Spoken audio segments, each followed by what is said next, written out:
Hello बच्चों, स्वागत है आज की एक नई वीडियो में। आज की इस वीडियो में कक्षा 7वीं का जो आपका कल पेपर होने वाला है, ये क्वेश्चन पेपर लेकर आ चुके हैं। तो देखिए, राज्य शिक्षा केंद्र भोपाल द्वारा ये पेपर जारी किया जा रहे हैं। तो देखिए, अगर आपको टॉप करना है और 7वीं हिंदी वार्षिक पेपर में अच्छे अंक लाना है, तो अगर आप इस वीडियो को अंत तक देखेंगे बच्चों, तो मैं गारंटी लेता हूँ कि जो आपका 60 अंक का क्वेश्चन आने वाला है, 60 अंक का जो क्वेश्चन पेपर आने वाला है, उसमें आप 40 से प्लस ज़्यादा अंक ला पाएंगे अगर आप इस वीडियो को अंत तक देखेंगे। और इस वीडियो में जितने भी मैं क्वेश्चंस बता रहा हूँ, उन क्वेश्चनों को आप अच्छी तरीके से याद करते हैं। तो देखिए, अगर आपको इस वीडियो के बाद जो क्वेश्चन बताए उनको अच्छी तरीके से याद करिएगा। और आपको ट्रस्ट नहीं हो रहा तो आप वीडियो को छोड़ सकते हैं, बाद में आकर आप देखना, जब आपका पेपर होगा उसके बाद आकर देखना कि कौन कौन से क्वेश्चन जो मैंने बताए थे वो आए हैं या नहीं आए हैं। देखिएगा, आप सभी के लिए हमने पहले कई सारी वीडियो अपलोड की हैं, वो आपके लिए बहुत ज़्यादा लाभदायक सिद्ध होंगे। अगर आपने वो क्वेश्चन याद किए हैं तो वही के वही क्वेश्चंस आपको पूछे जा रहे हैं आपके एग्जामों। तो चलिए स्टार्ट करते हैं इस वीडियो को। सबसे पहले क्या करना है, आपको अभी तक चैनल को सब्सक्राइब नहीं किया तो सबसे पहले आप चैनल को सब्सक्राइब कर लीजिएगा। देखिए, ये आपकी कक्षा 7वीं की गणित का जो हिंदी विषय की गाइड है, इसमें से मैं आपको क्वेश्चंस बता रहा हूँ कौन कौन से याद करना है। 100% आपको वही क्वेश्चन कल एग्जाम में देखने को मिलेंगे। बस मेरे द्वारा जो भी क्वेश्चन बताए जा रहे हैं, अब उनको आपको अच्छे तरीके से करना होगा। देखिए, मेरी भावना वाला पार्ट है, उसमें आपको यहाँ पर मेरे अकॉर्डिंग कोई भी क्वेश्चन से याद नहीं करना है। ठीक है, अगर आप एक बार देखना चाहें देख सकते हैं, लेकिन इस पार्ट में से आपको कोई चीज भी याद नहीं करना है। ठीक है, पार्ट 2 आता है। पार्ट 2 में देखिए, आपको यहाँ पर पार्ट 2 से भी कोई भी क्वेश्चन से यहाँ पर याद नहीं करना है। इसके बाद देखिएगा, यहाँ पर आपके ऑब्जेक्टिव क्वेश्चंस आते हैं। जो ऑब्जेक्टिव क्वेश्चन में आपको याद करना है वो मैं आपको बता देता हूँ। ऑब्जेक्टिव क्वेश्चन में आपको करना है स्टूल शब्द है। स्टूल शब्द है तो ये आपका कैसा हो जाएगा, विदेशी शब्द हो जाएगा। इस क्वेश्चन को आपको कर लेना है। ठीक है, इसके बाद आपको कुछ नहीं करना है। इसके बाद आपका मेरा वसीयत आता है पार्ट, यानी कि पार्ट 3। इसमें से आपको क्या करना है, देखिएगा, इसमें से आपको कुछ क्वेश्चन से याद करना है। देखिए, जो क्वेश्चन नंबर यानी क्वेश्चन जो आपका पार्ट है 13, पार्ट 3 है, इसमें से आपको कुछ क्वेश्चन याद करना है जो आपके एग्जाम में आएंगे। देखिएगा बच्चों, जो क्वेश्चन है कि इस क्वेश्चन पे आप लगाइए 3 स्टार। ये क्वेश्चन देखने को मिलेगा आपका, गंगा नदी से नेहरू जी की कौन कौन सी भावनाएं लिपटी हुई थी। तो आपको लिखना है, गंगा नदी से नेहरू जी की अनेक भावनाएं लिपटी हुई हैं। भारत का जातीय स्मृतियां, उसकी आशाएं और उसके भव्य, उसके विजय गान, उसकी विजय और पराजय, ये सभी भावनाएं गंगा नदी से लिपटी हुई है। उन्होंने गंगा के विविध रूपों का दर्शन किया है। उसके बाद बच्चों, अगला क्वेश्चन से जो आपको करना है, very very most IMP question है, ये भी आपका 3 स्टार लगा लीजिएगा इस पे भी, कि नेहरू जी ने अपने समय और मौसम पर गंगा का मनोहारी चित्रण किस प्रकार किया है। देखिए, यहाँ पर लिखना है, सुबह के समय में गंगा मुस्कुराते उछलते कूदा देखा है, कूदते देखा है। शाम के समय उदास काली सी चादर उड़ते हुए देखा है। सर्दी के समय सिमटी सी आहिस्ते आहिस्ते बहती हुई देखा है। वर्षा ऋतु विस्तृत एवं अपार शक्ति के साथ अपने विराट रूप में देखा है। तो बच्चों, इस क्वेश्चन को आप इन दोनों क्वेश्चनों को तैयार करना है इस चैप्टर से। ये इनफ रहेगा इस चैप्टर के लिए। इसके अलावा आपको कोई भी क्वेश्चन से याद नहीं करना है इस चैप्टर से। अब सही विकल्प की बात करें तो देखिए, आपको ये करना है, प्राचीन सभ्यता का प्रतीक कौन सा है, तो गंगा हो जाएगा प्राचीन सभ्यता का। और ये याद करना है, बेशुमार शब्द का उपसर्ग कौन सा है, तो बे हो जाएगा बच्चों। ठीक है, अब देखिएगा, आपका आता पार्ट 4 2 कविताएं नागार्जुन जी ने लिखा है। तो देखिएगा, इसमें से कौन सा आपको याद करना है। यहाँ पर देखिएगा, इसमें से आपको जो ऑब्जेक्टिव क्वेश्चन है वो पूछे जाने की अधिकतम संभावना है। कौन सा है, कल सरिता समारोह में गई थी, तो इसमें कौन सा हो जाएगा, अभिनंदन हो जाएगा। इस क्वेश्चन पे लगाइएगा 3 स्टार। और ये भी 3 स्टार का क्वेश्चन से आपका, लिखाई ललचाई पढ़ाई इन शब्दों में प्रत्यय है आई। बच्चों, अगर आप ट्रस्ट करोगे, 100% जो आएंगे क्वेश्चन कल आपके 7वीं में, वो यहीं से देखने को मिलेंगे। आप लोग अगर ट्रस्ट करेंगे, पिछले साल भी हमने आपको इसी तरीके से क्वेश्चन बताए थे, वो 100% देखने को मिले थे। ठीक है बच्चों, चलिएगा। अब देखिएगा, यहाँ पर पार्ट आता है आपका 5। इसमें से कौन कौन से आपको याद करना है। तो देखिएगा, यहाँ पर आप लोगों के लिए क्वेश्चंस हमने टिक करके रखे हैं पहले से ही, ताकि आपका समय बच सके। इस आपको जो पार्ट दिया गया है 5, मध्य प्रदेश का वैभव, इसमें से कौन कौन से क्वेश्चन याद करना है। देखिएगा, यहाँ पर आप लोगों के लिए पहला क्वेश्चन है, पंचमढ़ी में कौन कौन से दर्शनीय स्थल हैं। इस क्वेश्चन को याद करना है। इसके बाद देखिएगा, जो आपको याद करना है, वेरी वेरी मोस्ट क्वेश्चन है, मध्य प्रदेश को लघु भारत क्यों कहा जाता है। मध्य प्रदेश को लघु भारत क्यों कहा जाता है। देखिएगा, सांस्कृतिक साहित्य, कला तथा ऐतिहासिक दृष्टि के से संपन्न होने के कारण मध्य प्रदेश को लघु भारत कहा जाता है। इस क्वेश्चन को बच्चों याद करके जाना। देखिए सभी क्वेश्चन आप लोगों के लिए इंपॉर्टेंट है, लेकिन मैं उनमें से भी आपके लिए इंपॉर्टेंट क्वेश्चन लेकर आया हूं, तो इस बात पे वीडियो को लाइक कर दीजिएगा। ठीक है बच्चों, चलिए। भारत भवन स्थित है, तो भारत भवन स्थित है कहाँ पर स्थित है? ये भोपाल में स्थित है। इस क्वेश्चन को याद करना। द्वितीय प्रसिद्ध है, तो पीताम्बर पीठ के लिए प्रसिद्ध है। तो इस पार्ट के लिए बस इतना ही कुछ आपको करना है, ज्यादा कुछ नहीं करना। अब देखिए पार्ट 6 है। देखिए वैसे आपको देखिए यहाँ पर सही क्रम दिया गया है, तो ये आप छोड़ दीजिएगा, कोई बात नहीं। लेकिन पार्ट 6 राखी का मूल एकांकी दिया गया है, तो देखिएगा इसमें से हमें क्या कुछ देखना है। देखिएगा इनमें से हम आपको बताते हैं कि आपको कौन सा क्वेश्चन याद करना है कि कर्मावती कौन थी। इस क्वेश्चन को पढ़ के जाइएगा कि कर्मावती मेवाड़ के महाराणा सांगा की विधवा पत्नी तथा मेवाड़ की महारानी थी। तो इस क्वेश्चन को आप याद करना इसमें से, बाकी इसमें से आपको कुछ भी नहीं करना है। अब आता है आपका पार्ट 7 नीति के धोए। इसमें से क्या कुछ करना है आपको, देखिएगा नीति के धोए में आपको यहाँ पर हम बता देते हैं। नीति के धोए में देखिएगा क्वेश्चन दिया गया है नीति के धोए में कि कवि के अनुसार अति कहाँ वर्जित है। तो अति कहाँ वर्जित है, इस क्वेश्चन को याद करना है। कवि के अनुसार अति का बारिश होना, अति की धूप पड़ना, अति का बोलना, अति का चुप रहना अति वर्जित है। ठीक बच्चों, इस क्वेश्चन को आपको याद करना है। अब देखिएगा जो आपका यहाँ पर सही विकल्प या रिक्त स्थान में आपको पूछा जा सकता है। कवि के अनुसार कुल्हाड़ी को सुगंधित करता है, तो चंदन करता है आपका। ठीक है, इसके बाद आपको इसमें से करना है तुलसीदास ने संत को समान कहा है, तो हंस के समान कहा है। इस क्वेश्चन को आपको याद करना है। ठीक है बच्चों, चलिएगा।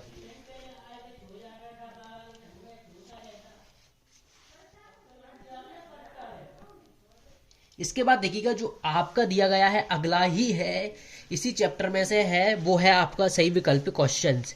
बहुविकल्पी प्रश्न आपका पूछा जा सकता है कि देखिएगा ये पूछा जा सकता है कि गेहूं की मिट्टी, गेहूं की अच्छी खेती होती है, तो ये पीली मिट्टी में होती है। ठीक है बच्चों, पीली मिट्टी में आपकी गेहूं की खेती होती है। इसके बाद देखिए इनमें से कोई सा ऐसा क्वेश्चन तो नहीं लग रहा जो आपके लिए इम्पोर्टेंट है। अब देखिए यहाँ से आप लोगों के कुछ क्वेश्चन यहाँ पर आपको देखना है कि आपको विक्रमादित्य के नवरत्नों के 3 के नाम लिखना है, तो इस क्वेश्चन को याद कर लीजिएगा बच्चों। ठीक है, इस क्वेश्चन को आपको याद करना होगा। ठीक है, इसके बाद देखिएगा जो आपको इनमें से देखिए करना है बहुविकल्प प्रश्न में नदी मध्य प्रदेश की जीवन रेखा मानी जाती है, तो गंगा नदी को माना जाता है, यहाँ पर गंगा हो जाएगा। इसमें से एक और जो महत्वपूर्ण है वो है हीरो के खानों के लिए विश्व की प्रसिद्ध है, तो ये आपका है आप पन्ना, क्या हो जाएगा, ये आपका पन्ना हो जाएगा। ठीक है बच्चों, पन्ना इसका राइट आंसर हो जाएगा। अगर पन्ना करेंगे तो बिल्कुल राइट आंसर है आपका। देखिए इसके बाद देखिए यहाँ पर कर्मावती कहाँ की महारानी थी। कर्मावती कहाँ की महारानी थी, तो ये मेवाड़ की महारानी थी। इस क्वेश्चन को याद करिएगा। पूरे के पूरे क्वेश्चंस पेपर का आपको यहाँ पर एक भी क्वेश्चन बाहर देखने को नहीं मिलने वाला बच्चों। अगर आप इस वीडियो को अंत तक देखते हैं, पूरा का पूरा क्वेश्चन पेपर दिया हुआ है यहाँ पर। ठीक है बच्चों, चलिएगा। अब आता है ये वाला पार्ट है आपका पार्ट 8, डॉक्टर अब्दुल कलाम की जीवन का प्रेरक प्रसंग। तो देखिएगा इस क्वेश्चन में सिर्फ आपको एक क्वेश्चन याद करना है, वो है अब्दुल कलाम का पूरा नाम। इसके अलावा आप इस पार्ट को देखना तक नहीं। ठीक है बच्चों, इस पार्ट में आपको इसके अलावा और कुछ भी नहीं करना। अब अगला है पार्ट 9 गौरैया। तो गौरैया देखिएगा, गौरैया में आपको क्या करना है। गौरैया के लिए तो देखिएगा गौरैया इसमें से भी आपको एक भी क्वेश्चन नहीं करना है गौरैया वाले पार्ट में। ठीक है, ठीक है, इसमें से भी आपको कोई एक भी नहीं करना। अगला है सुभाष चंद्र बोस, नो सॉरी, इसमें से आपको एक क्वेश्चन करना है। देखिएगा कि गौरैया हरियाली की रानी क्यों कहा गया गौरैया को, तो इस क्वेश्चन को याद करना है बच्चों। अगला क्वेश्चन दिया गया सुभाष चंद्र बोस का पत्र। सुभाष चंद्र बोस का पत्र यानी कि 10 यूनिट दिया गया है। इसमें से आपको ये करना है आवा लोकमान्य तिलक ने जेल में सुप्रसिद्ध ग्रंथ का प्रणयन किया, तो ये आपका कौन सा गीता भाष्य का किया, तो इसका राइट आंसर हो जाएगा। लोकमान्य तिलक अपना समय क्या करते थे, किताबें पढ़कर व्यतीत करते थे। अगला है सुभाष चंद्र बोस ने अपने पत्र में मांडले जेल को माना है तीर्थ स्थल माना। तो इस पार्ट के अलावा आपको इस पार्ट में इन क्वेश्चनों के अलावा और कुछ नहीं करना है। अगला दिया गया पाठ 11 वात्सल्य पद है। तो वात्सल्य पद में देखिए आपको इन 2 क्वेश्चनों पर अच्छे विशेष ध्यान रखना है। बालकृष्ण बलराम कृष्ण को क्या कहकर चढ़ाते हैं और यशोदा कृष्ण पर क्यों रिझ रही है।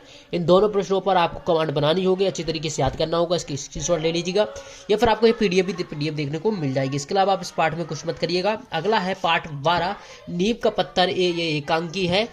तो इसमें से आपको देखिएगा क्या करना है।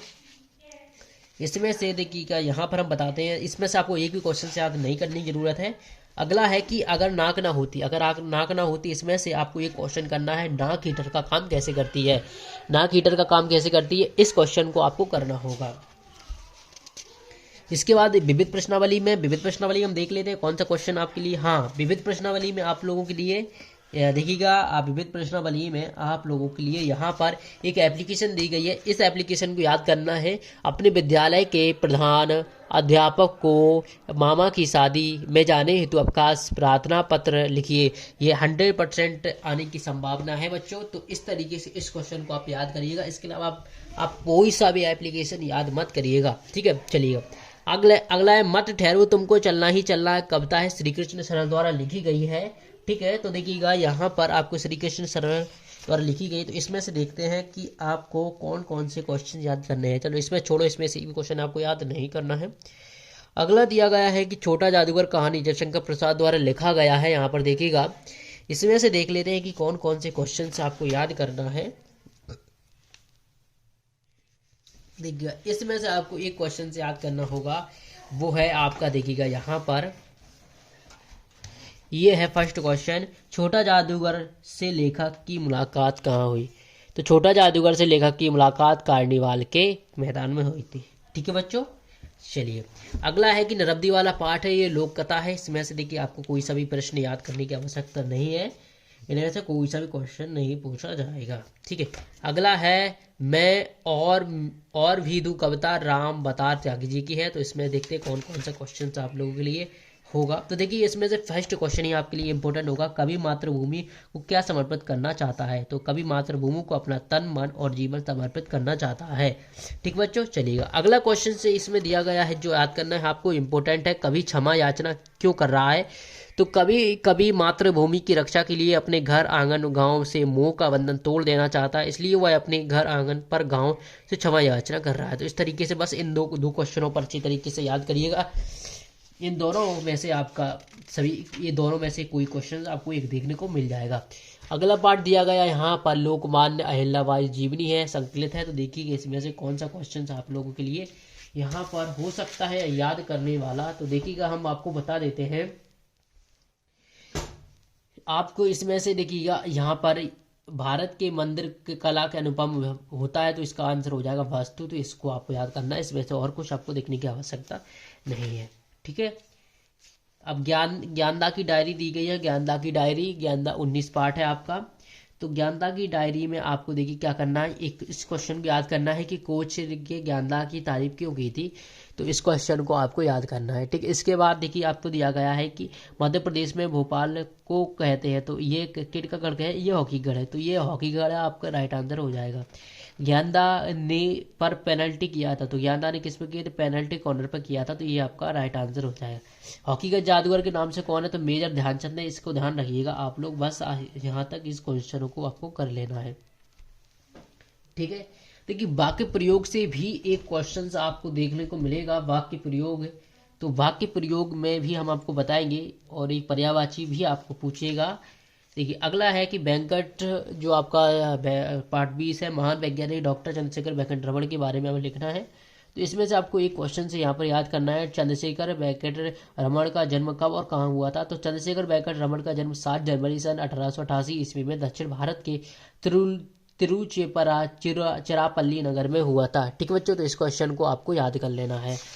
अब देखिएगा है माँ कह एक कहानी कविता मेथिशरण गुप्त की है। तो इसमें से आपको क्या करना है, देखिएगा इसमें से आपको कोई सा भी क्वेश्चन याद नहीं करना। अगला है महाराजा जी अग्रसेन जीवनी संकलित है। तो इसमें से देखते हैं कौन से क्वेश्चन याद करना है। इसमें से आप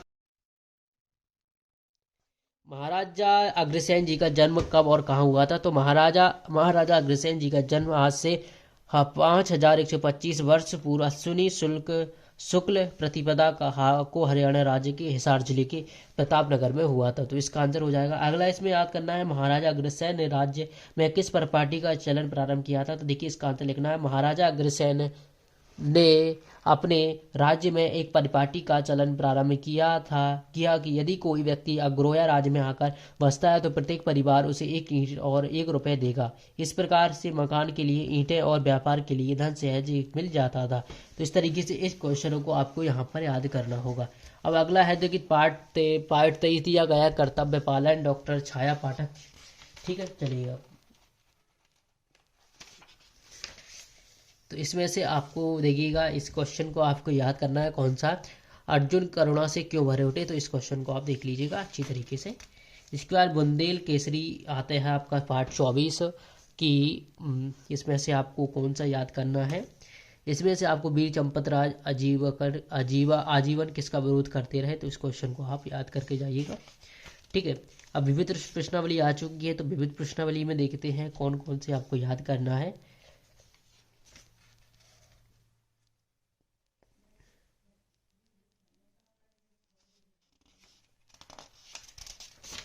चलिएगा, यहाँ तक आप लोगों के हो चुके हैं विविध प्रश्नावली में। अब देखिए कुछ क्वेश्चन मैं आपको बता देता हूँ जो आपको याद करने हैं, आपके लिए अति महत्वपूर्ण है। देखिएगा, सबसे पहला मैं आपको बता देता हूँ जो आपका पर्यायवाची आएगा। पर्यायवाची आएगा वो आपको कौन कौन सा याद करना है। पहला कमल का, पृथ्वी का, वायु का, हवा का, और यहाँ पर हमारे द्वारा थोड़े टिक लगे हुए हैं वो देखिए, अमृत का हो ही गया, ईश्वर का। ठीक है, ये पर्यायवाची आपको याद करके जाना है। ठीक है, इतने पर्यायवाची आपको याद करना है अच्छी तरीके से। तो एक कोई आपको पर्यायवाची देखने को अवश्य मिल जाएगा। ठीक है, चलिएगा। इसकी पीडीएफ डाउनलोड करना चाहते हैं, पीडीएफ के लिए आपको डिस्क्रिप्शन में लिंक दी गई है, उसे आप क्लिक करके पीडीएफ डाउनलोड कर पाएंगे। अब देखिए, अगर आप सोच रहे हैं कि सर निबंध कौन सा आएगा, तो निबंध के देख लीजिए। निबंध आपको याद करना है प्रदूषण का याद करके जाइएगा, या फिर इसके अलावा कोई खेल का याद करके जाइएगा। ठीक है बच्चों, बस इतना आपका हो जाएगा। जितने क्वेश्चन बताएं उनमें से आपके 45 से 50 अंक आसानी से आ जाएंगे। एक भी क्वेश्चन से आपका बाहर नहीं जाने वाला है। ठीक है बच्चों।